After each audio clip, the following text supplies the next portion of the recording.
My name is Jeff Free. I'm the assistant manager here at Granite City Food Brewery. My area of responsibility is as the brewery manager here. There's 26 in 11 states. There's Minnesota, South Dakota, North Dakota, Iowa, Wisconsin, Indiana, Nebraska, just to name a few. Granite City Food Brewery started in 1999 here in St. Cloud, Minnesota. The origins are two fellows, one guy named Steve Wagenheim and the other fellow named Bill Burdick. Steve was affiliated with the Champs restaurants, and Bill Burdick owned a small microbrew called Sherlock's Home in Minnetonka. They took the two concepts and put them together. So a fast-paced, high-volume restaurant with a wide variety of menu items and mixed it with a microbrew. It's an American menu. It's steaks, seafood, burgers, pastas, sandwiches, pretty much something for anybody, no matter who you are or where you come from. Big portions is our thing too. Big portions, getting your value out of what we have here for you. Every location brews the same beers. We have four that we have all the time.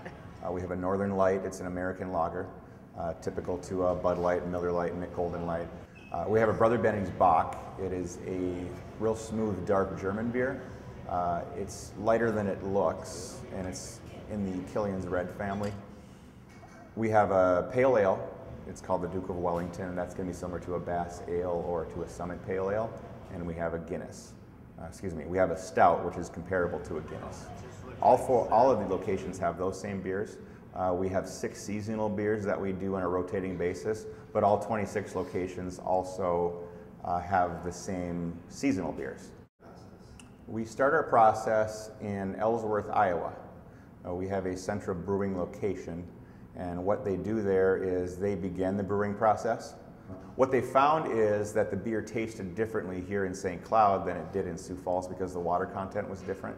And so they had to find a way to make sure that all of the product tasted the same in every location, no matter how many there were. Therefore, we have a patented process called fermentus interruptus. What they do, yeah, I know, great, right? So fermentus interruptus is basically starting the brewing process in Iowa there. When it comes to the time you would ferment it, they stop the process, they load it onto a truck. It's basically like a converted milk truck with 4 bladders on it, and they ship the wort to each individual location. Basically, start to finish, depending on the beer, is about 30 days. It has to sit in the fermenters. It ferments for 5 to 7 days. From that point, I bring it down into our cellar, which is a 38-degree cellar. It matures for 2 weeks minimum, and 4 weeks is even better. The longer it matures, the cleaner and crisper the beer tastes.